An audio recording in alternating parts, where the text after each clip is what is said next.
is a bit problematic. Balancing AI advancement with human oversight is crucial, therefore, for fostering trust and acceptance. So we're proposing that in order to deal with some of these downside that actually emanate from mistrust of artificial intelligence, there is need for artificial intelligence to be actually anchored and supported by strong human personnel that is experienced in terms of the operations.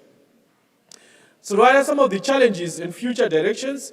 Integration and adoption. The integration of AI poses challenges such as system compatibility, cost concerns, and regulatory compliance. So what we're talking about is that if you look at the aviation sector, it's a heavily regulated industry. And as a result, the regulatory framework sometimes is a bit slower than what the industry would want to achieve. So this becomes a concern and something that needs to be addressed. Collaborative efforts between operators, employees, technology providers is essential for successful AI adoption. So as some of these technologies come into the fore, there is need for enhanced collaboration that needs to take place at a rapid pace so that people can actually catch up in terms of some of the advantages that are offered by artificial intelligence. Policy interventions encourage the use of AI through financial incentives, legal frameworks, and capability building program is vital for promoting sustainability in the aviation industry.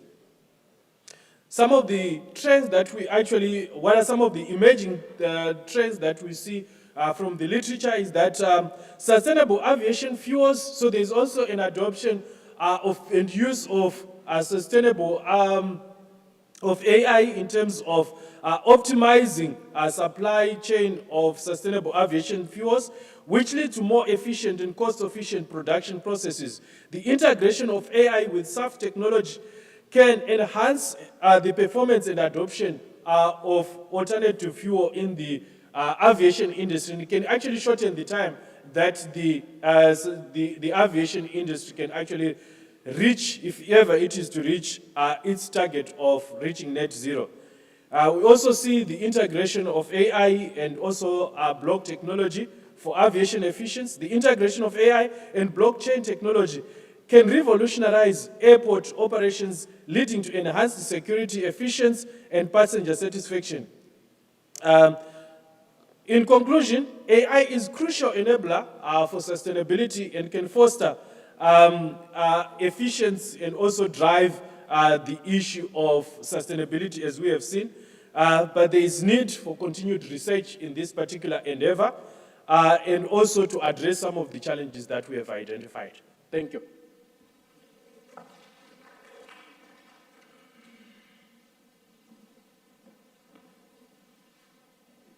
Well done. Thank you for keeping in the time slot. Do we have a question or two?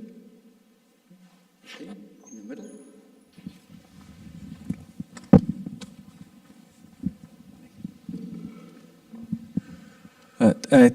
One wonderful presentation, and I love your idea of AI plus blockchain. So I have a question. So I think blockchain is, let's say, it's known to be like decentralized. So what kind of role will that play in airport security? I believe you mentioned that part too. I think a decentralized system in airport security, that is not always a good character, is it? Or maybe, thank you for clarification. Okay. So I didn't quite get the question. Are you asking about blockchain technology? Oh yeah, so I would like maybe to hear some clarification regarding the decentralization of blockchain. So will you worry about that decentralization to, sort of speaking, hinder or sort of speaking, to hurt airport security rather than help? Yes. Is there a concern? Okay, so to my understanding, because I'm not an AI expert, but or a blockchain technology expert, but what I know is that when you look at blockchain technology, it is actually being advanced as one of the technologies that you can actually use in order to improve, airport security, particularly if you look at technology that is actually connected technology that is actually used by airports, given I think some of the configurations that it uses. So in terms of whether it's a concern in terms of the adoption of blockchain technology, I think if you read, many scholars actually put it across as something that can actually be used in order to improve data security in terms of some of the, if you look at ADBS and some of the communication equipment that is actually used in the aviation sector. The proponents are actually saying blockchain technology can actually be adopted in order to improve data privacy and security. I don't know if that answers that. So in terms of its adoption, then it then addresses some of the concerns with regards to trust and also issues that has to do with, I think all of us are concerned about the security, data privacy and security, particularly at airports and also at other, aviation and also tourism establishments. Okay, thank you. Another question? Final question? Good. Thank you, Prof. Okay. Appreciate that. Is there our second speakers here? Thank you, Ketan. Thank you.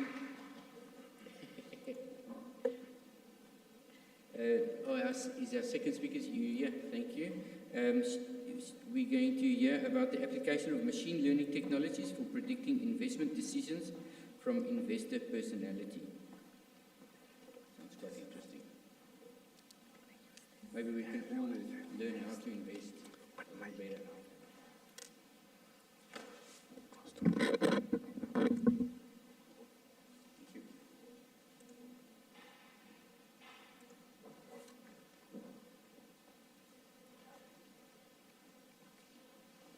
Hi, good afternoon, everyone. Myself, Dr. Nidhi, and I'm part of Faculty of Business Management at Emirates Aviation University. I'm the program manager for vocational courses here.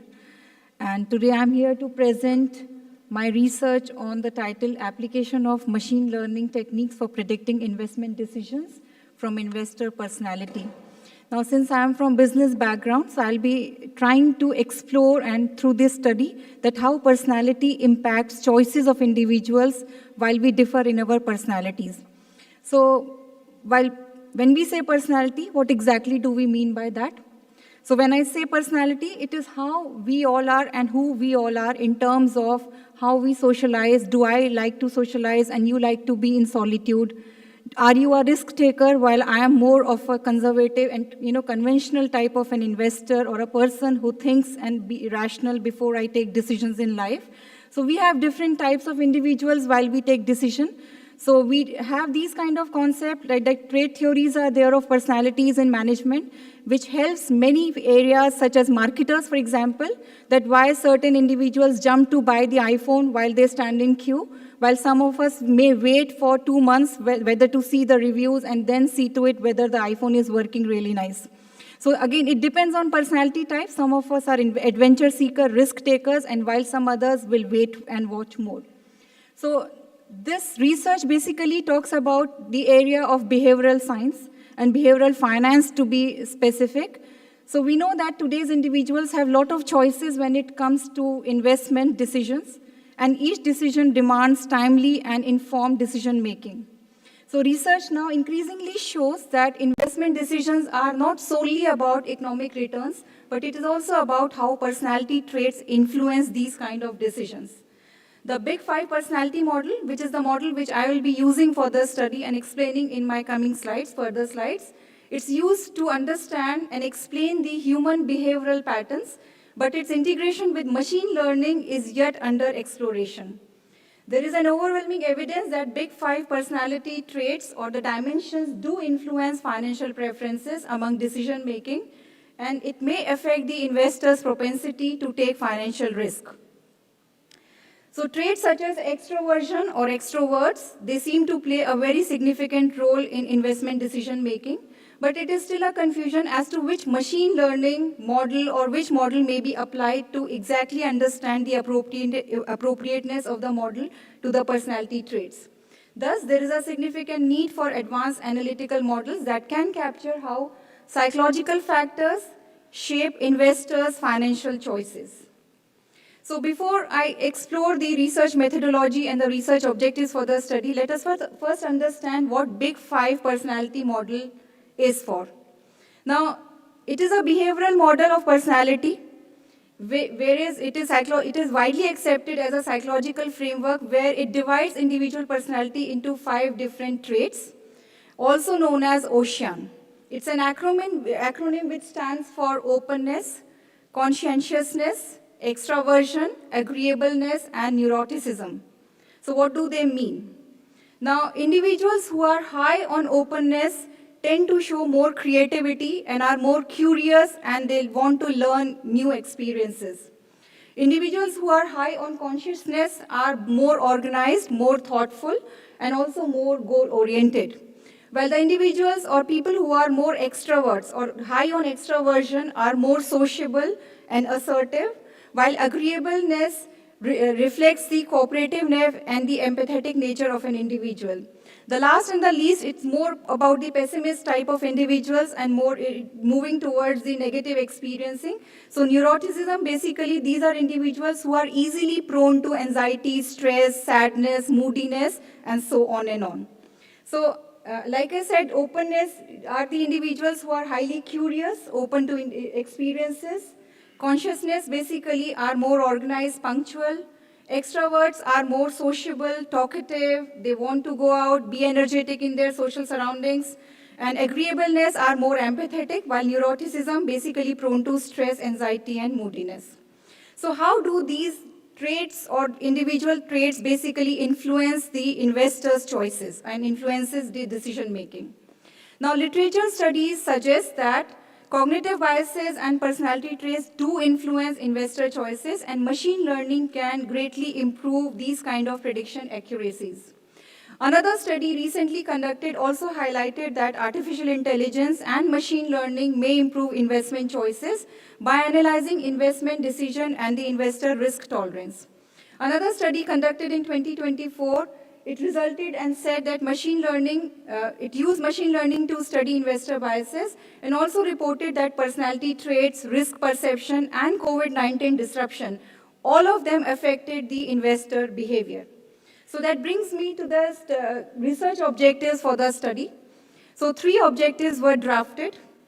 The study is quantitative in nature, so the study investigates, first of all, the first research objective is whether personality plays any important role in investment decision.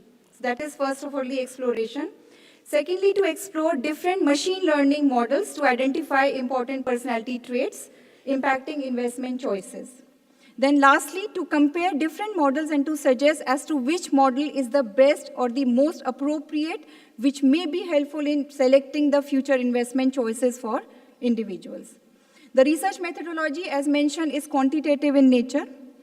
The data collection instrument was self-structured, self-made questionnaire.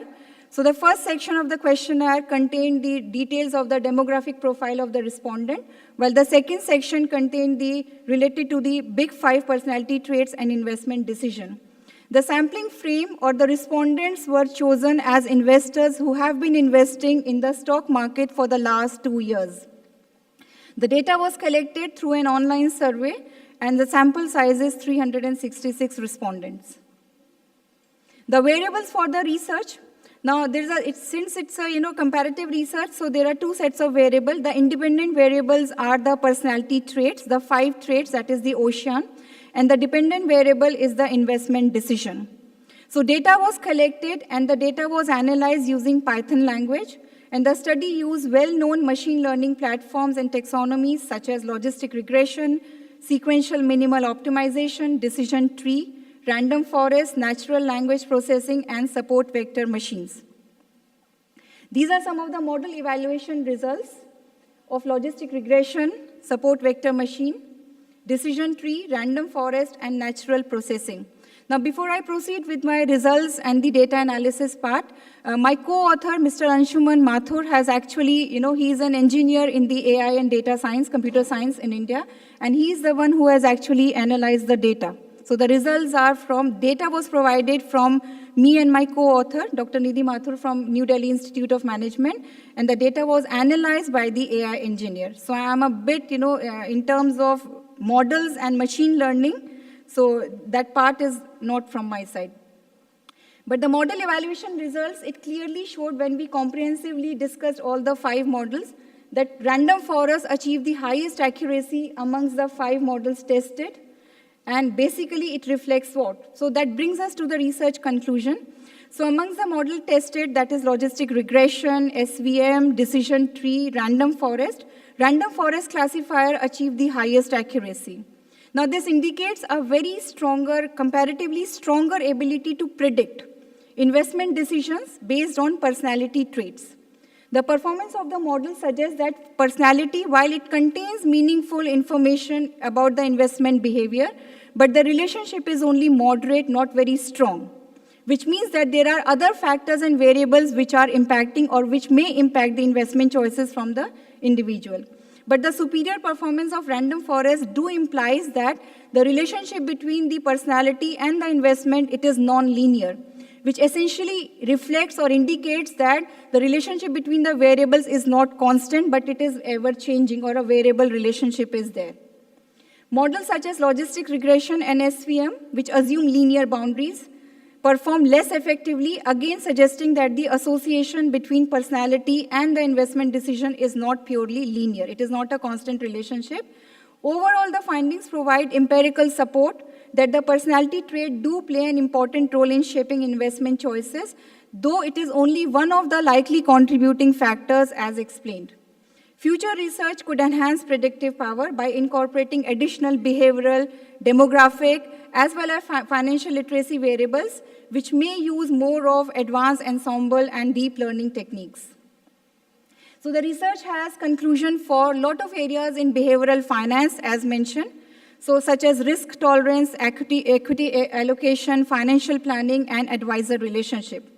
Individuals who are high on openness and extraversion often correlate with willingness to take risk, which means they may go for investments in cryptocurrencies and other kind of investment products which are more riskier than the safer options.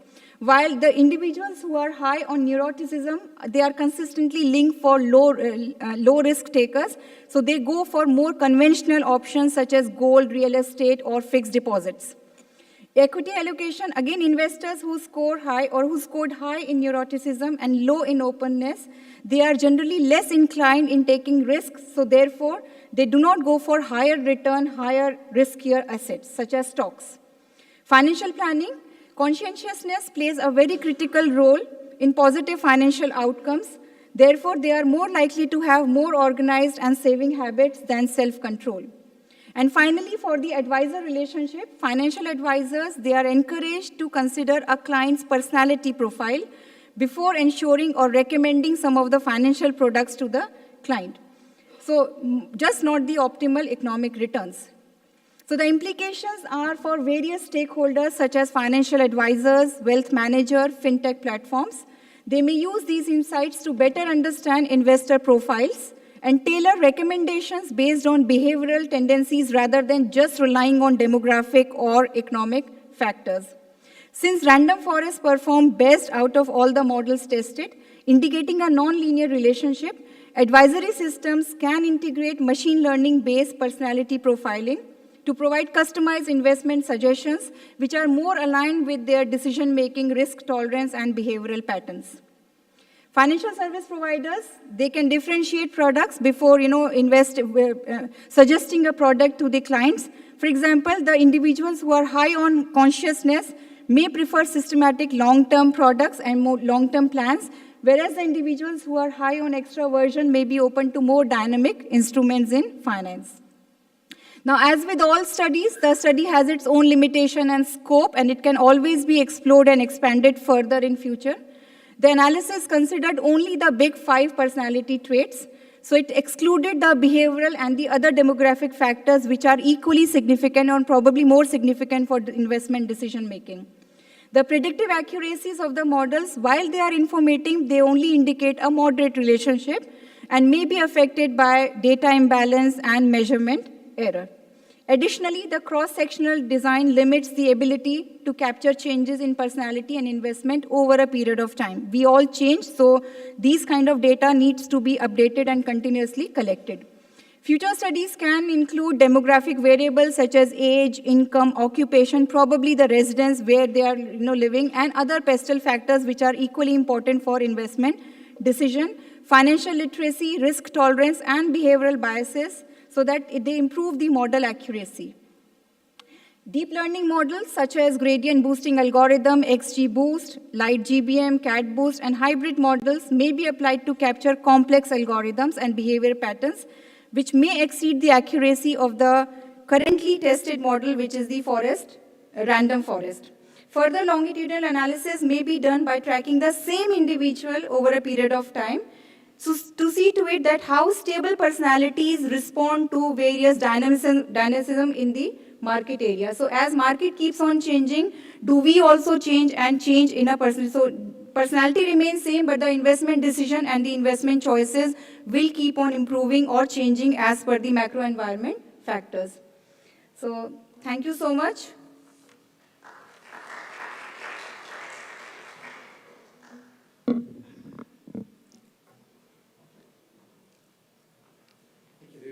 Thanks for keeping to time. Do we have a question on the floor? I've got a question there relating to the investments. As the personality changes, won't the investment return also change the personality? Yes, definitely. It is vice versa. I mean, it's a correlate. We can say it is a reciprocal kind of a relationship. Yeah. But the study only explored one way, because the dependent variable was investment, and the independent variable, we took it as personality traits. Yes. Hi, wonderful presentation. Very interesting. So my question is about like the data collection. So do you think it would be possible to, for example, like observe people's performance in games or any Bayesian games, like for example, Mahjong, poker, and to use that to study their, let's say, level of sophistication or level of risk-taking, and to use that to predict their investment preference or like investment decision? Can you please repeat your question, please? Oh yeah, so my question is, like regarding your data collection. Yes. So you use a questionnaire. Yes. And my question is, do you think it will be possible to use like observed behavior in Bayesian games, like any Bayesian games, like poker or like Mahjong, to use that to study as like a proxy of their behavior pattern to study their like investment preference? Will that be like a... Yes. Okay, now there are certain standard questionnaire which are available to test the personality test. Yeah. So for these 5 traits which I just mentioned, I mean the trait theory, they have certain standard questionnaire, but they were again customized towards the financial market, because the investors are the sample respondents here. Mm-hmm. So the questionnaire, the second section of the questionnaire basically contain questions wherein we ask questions related to the big 5 personality traits and the investment choices they are making. For example, there are certain sections and statements which would define the personality of an individual. So, and the relationship to that, to the investment choices. Now, just to add on to your question, for example, I may not be 100% extrovert or 100%, the neuroticism. So, people who are high on, for example, 30% I am extrovert, but then there are areas where I am also thoughtful, where I am also, maybe moody, and we as individuals anyways are complex. Right? So, these sets of questionnaire basically looks at the highest percentage. So if I give you a set of 20 questions, suppose, you come out as, okay, you are 40% more sociable. And then, of course, 60% also has a mix of other traits, because we have, that combination of personality traits. So that way, investors or, like I said, bankers, investment decision makers, or people who are into such kind of businesses, it makes it easy for them to recommend financial products to their customers or the clients. Right? So this is one of the studies. Usually this model is used in recruitment for marketing, right, to match the employee's profile or the potential employee's profile to any of the set of listed traits required for the job. Thank you. Thank you so much. Thank you very much. Okay, let's give her a hand. Thank you very much. Thank you so much. Our final speaker is an online presentation. Am I correct? Yeah. Okay.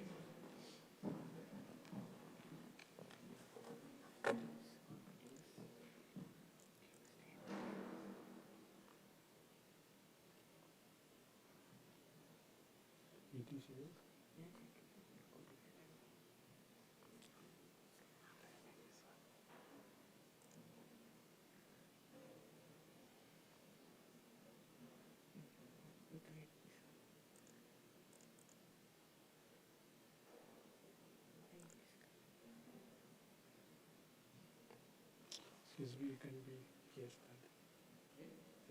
Can you please stand?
Can you hear us?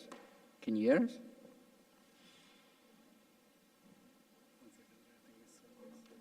Sound is not.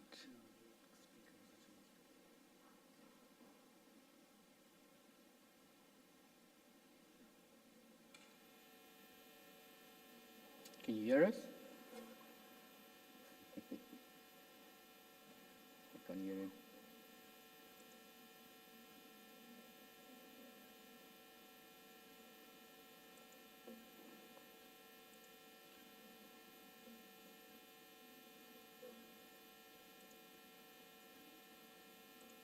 Microphone.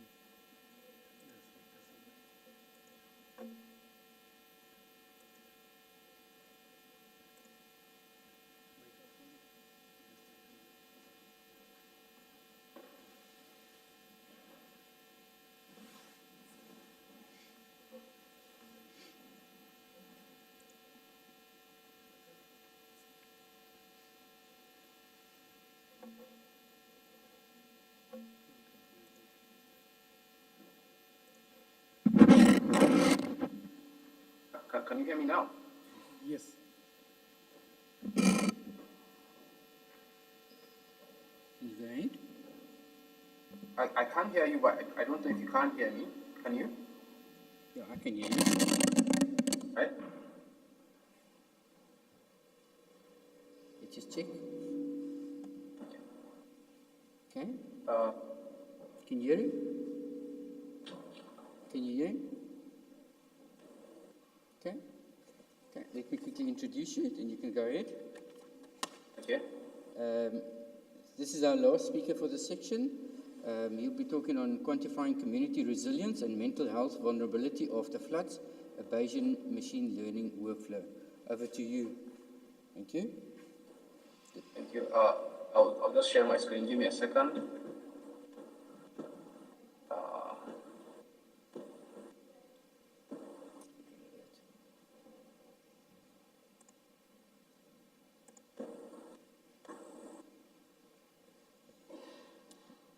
Can you see my screen? Yes, you can just put it on PowerPoint mode, slide mode.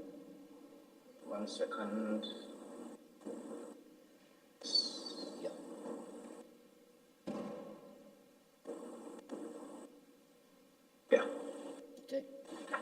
go. So, yeah. Good afternoon, everyone. My name is Suleiman Yakubu. I'm from Coventry University, and unfortunately, I was unable to make it in person for the conference due to some problems. But today, I'll be presenting a machine learning workflow, a Bayesian machine learning workflow that we can use to quantify resilience and sort of identify vulnerable populations after a flood. So, this research came about because we have a problem, right? So floods and generally disasters, natural disasters, are becoming more frequent and more intense, basically. So, and while we know that these kinds of disasters can, they have a physical impact, so they can cause deaths and loss of property, what we also know from the research is that they have mental health effects. So the research also shows some of the most prevalent mental health effects of these floods can be depression, anxiety, PTSD. There are a host of others, but usually these are the most prevalent after a flood. And another thing the research tells us is these impacts can persist for a long time, even after there's visible recovery. For instance, someone is injured, you can see the healing has happened and we have recovered lost properties and things like that. These impacts can persist for a long time after that physical recovery. So, even despite this, what we find is we pay limited attention in the research to community resilience. So, what community resilience would mean in this case is the collective capacity of the community to withstand and recover from the effects of floods, basically. So, we don't find as much modeling or as much discussion about community resilience in the literature, and we find it's sort of that we don't have integrated predictive frameworks that can sort of identify people that are at risk of developing mental health due to floods, basically. A lot of the studies they rely on simple associations rather than maybe a predictive or an explanatory model, and basically that's the main gap we have identified. So what we aimed to do was to combine psychometric rigor and community insight and use that to sort of train a machine learning model that can use to identify vulnerable populations, and after we identify those populations, then we can use that to sort of guide interventions that would mitigate the mental health effects of flood. What we wanted to do, the research aim, is to develop a hybrid Bayesian and machine learning workflow that we can sort of use to identify vulnerable communities after floods. So, what we used for this particular project was we used the IFLS dataset, which is the Indonesia Family Life Survey dataset.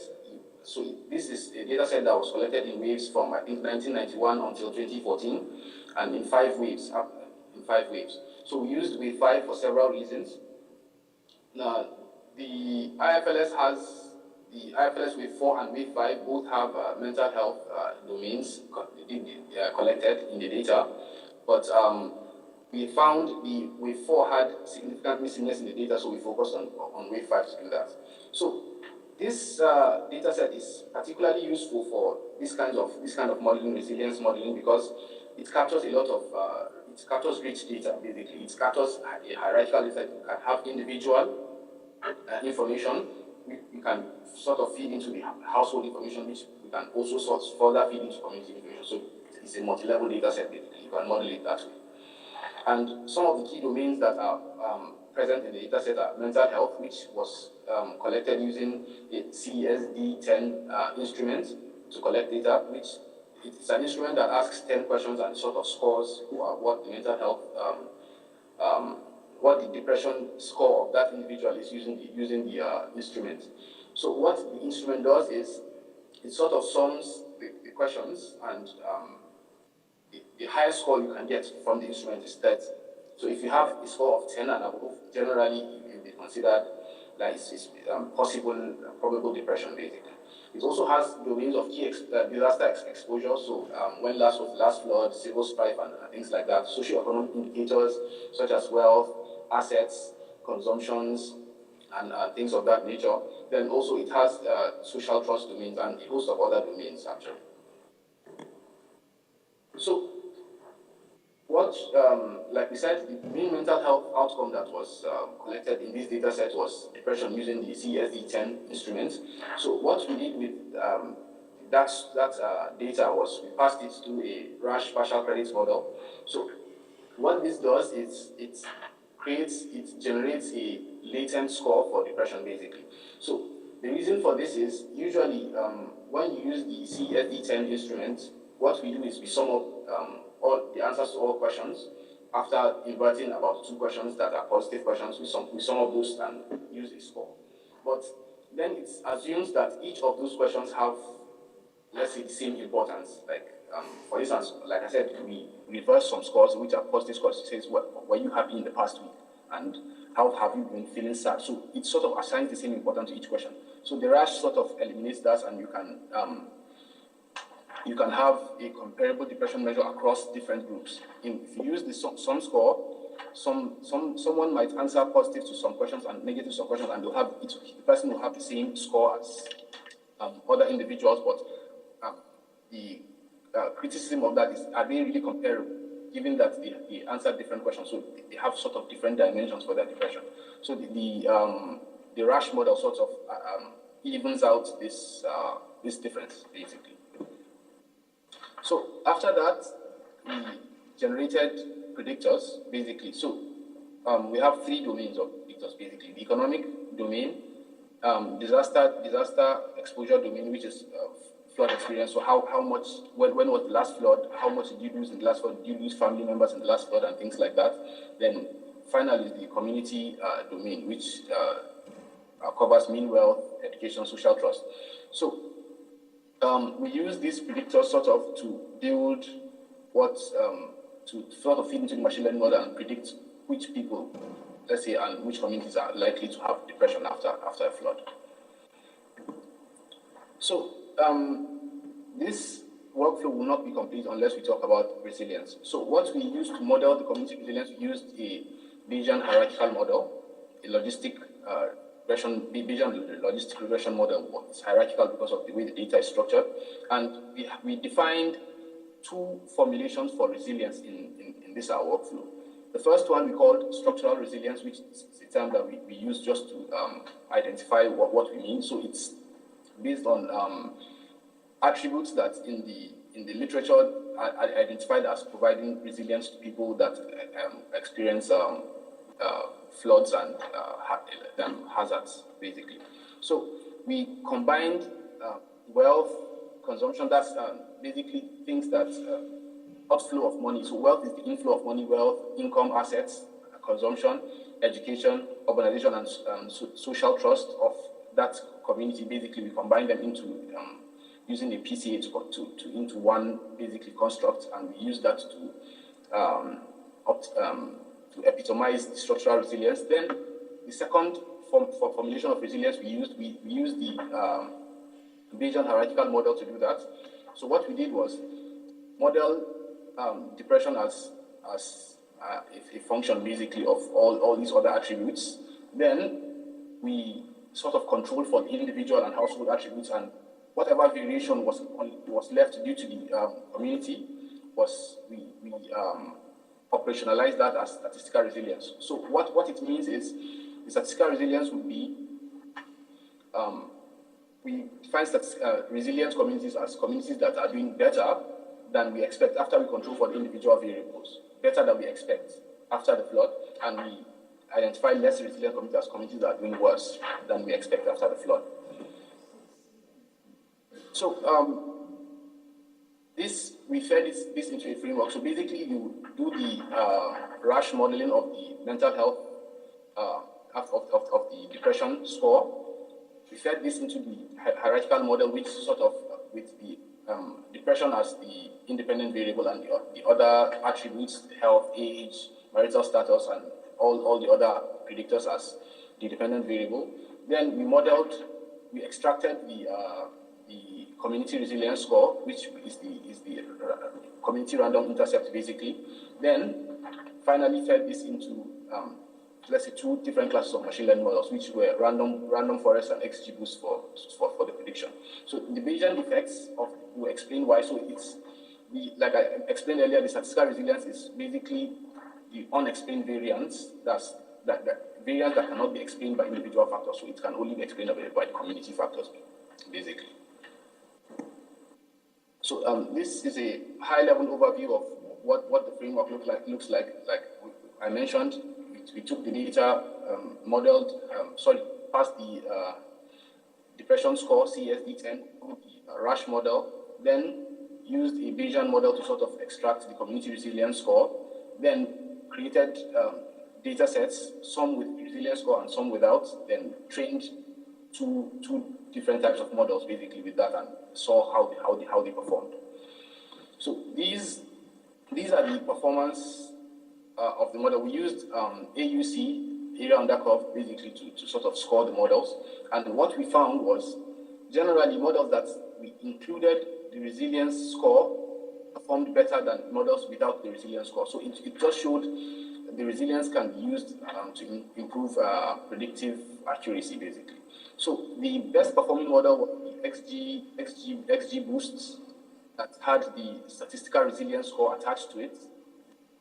That was the best performing model. So what this showed was basically, like I mentioned earlier, is the resilience. It has predictive importance, basically. And this finally is just like a variable importance, basically, of the best performing model, basically. So looking at this and all the variable importance of all the other models, what we found was the resilience generally was the closest, was the best, most important variable, that resilience factor.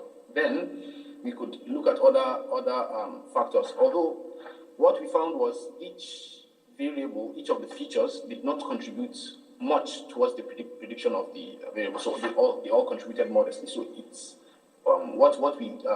the findings we extracted from this is the depression is not due to a single factor, it's like a combination of other factors that will sort of pile on each other and sort of lead to depression. Next, we performed some robustness checks. So basically, we sort of varied the cutoffs of depression. So the CSD-10 says any score above 10 and above is increase the likelihood for depression, basically. So we varied those cutoffs 10, 15, 20. Basically, the results show consistency. We also tried to do a sort of like a leave one out analysis using communities. So we left communities out, and the results were basically the same. The trend is sort of similar, basically. So one thing that we got out of this is we put psychometric, that's rash-based mental health measurement into let's say disaster research, basically, and we used a Bayesian model to sort of try and quantify what community resilience would be. Then we integrated that with machine learning for predicting which individuals are more likely to be depressed, basically. So what this workflow does, basically, what we can use it to do practically is we can sort of use it to identify vulnerable individuals and communities. Once we do that, we can use that to take it a step further and design resilience-focused intervention. So one thing we can do is, since we can identify which communities are more resilient or less resilient, then we can sort of zoom in on those communities and find what makes them more resilient and less resilient, and use that to design interventions. And further, we can sort of scale this, which at the future work section will show where sort of in the process of doing, scale this to other regions and see what the other outcomes would be. One of the main limitations of the research we did is we used cross-sectional data, like I mentioned. It's the IFLS data set for 2014 wave 5. We used one wave of the data set to do that. So this sort of limits what causal inference we can do from the data. So also, since it's a survey, a lot of the information is self-reported. So floods and with the mental health things, a lot of it's self-reported. So it sort of limits the utility of this. Also, because we use the IFLS data set, it's a very Indonesia-specific context. So it might not generalize to other contexts. So one thing we can do to sort of mitigate this is we can sort of integrate, let's say, IFLS4 into the data set, and after we can find a way to combat the missingness and try to do longitudinal analysis to that, and if you can do some causal analysis on the data set, basically. We can also incorporate spatial modeling to sort of see what, let's say, vulnerability clusters are on the map. So these communities are close together.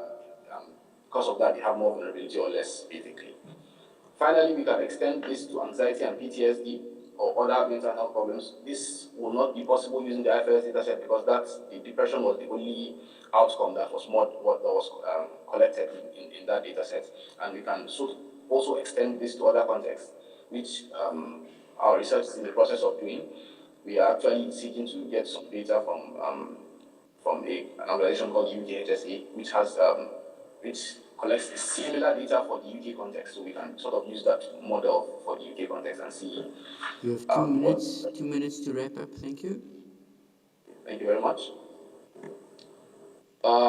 So that is that. So what we did was we had a Bayesian machine learning framework which showed that if we, after we extracted the resilience from the Bayesian model, it improved the prediction of the machine learning model. It also showed that community resilience is measurable and it actually improves prediction of machine learning models, and you can use that to sort of improve tools that we use for predicting mental health after floods. And in the end, we can have what we have is we can have a scalable tool for mental health intervention and planning, so it can predict then and sort of points towards more vulnerable populations, and we can use that for mental health intervention planning, basically. Thank you.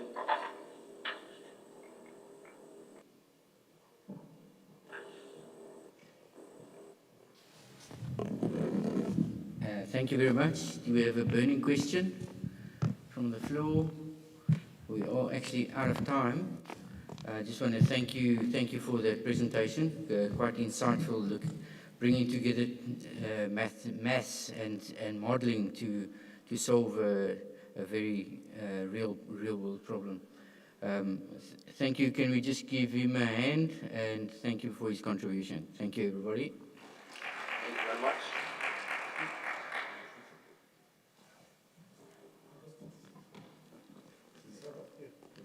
Thank you. So I'll be leaving the meeting here. Thank you very much.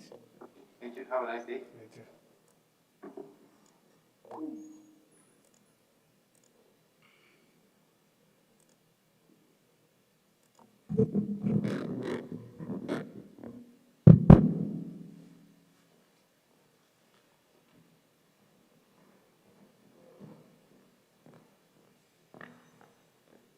Good afternoon, everyone.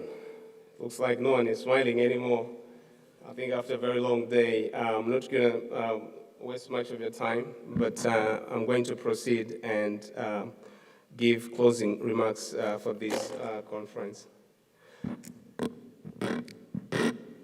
Your Excellencies, distinguished delegates, ladies and gentlemen, on behalf of Emirates Aviation University, it gives me great pleasure to deliver closing remarks for the first international conference on AI and data science applications and advances, ICADA 2025. Firstly, I would like to acknowledge my colleagues and members of the organizing committee for their dedication in ensuring that this inaugural conference ran smoothly. Today, we have shared valuable insights and experiences through presentations, discussions, and interactions. The theme for ICADA 2025, Building a Climate Resilient and Sustainable Future, has guided our discussions on how AI and data science can provide innovative solutions to pressing environment and climate challenges. We explored applications across sectors, including predictive analytics for disaster resilience, sustainable energy and resource management, AI-enhanced environmental governance, and data-driven approaches to sustainable aviation. This conference has served as a unique forum for dialogue between academics, industry professionals, and policymakers, bringing together a wealth of expertise and diverse perspectives. The presentations and discussions today have demonstrated how AI and data science can be leveraged to promote sustainability, resilience, and innovation. As we look ahead, collaboration across disciplines and sectors will be key to developing actionable solutions for climate challenges. The insights shared provide a strong foundation for future research, innovation, and practical applications that contribute to sustainable and climate-resilient world.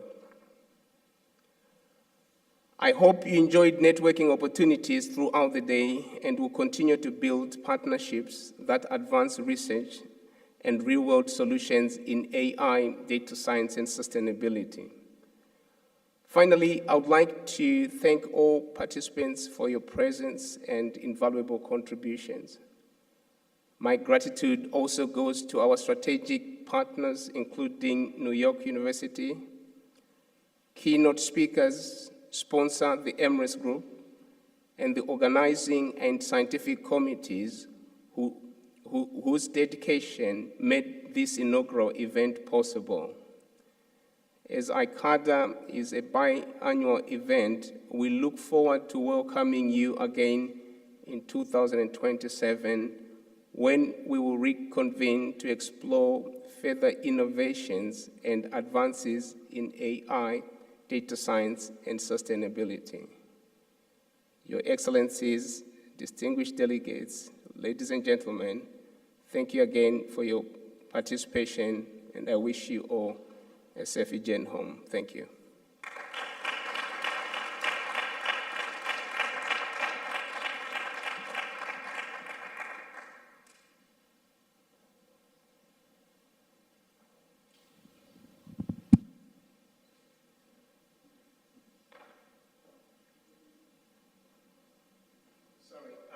So for those who can all leave now, please, don't stay here. So there's a bus for those who are going to Premier Inn. Just go to the bus, it's waiting for you. And for those who are going, we are all going to end up going to the safari. So for those at Premium Inn, I think the cars are already waiting for you there. And for those who are going to be picked from here, the cars are already here. So let's get going, and we're going to see you all. I'm going to see you all at the safari. And I'm sure maybe they're going to drive back here. We're going to go together. You know, I don't know how it's going to work out, but let's get going. Thank you all.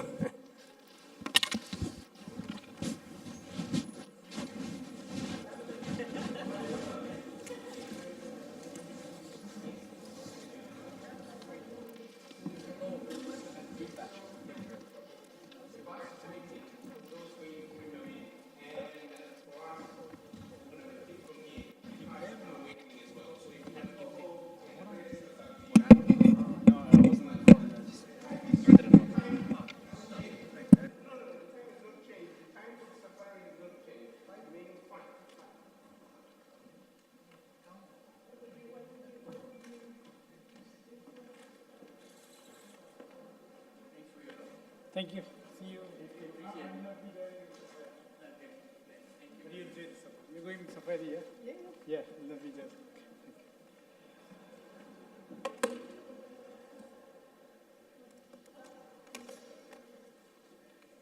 You're joining safari, no?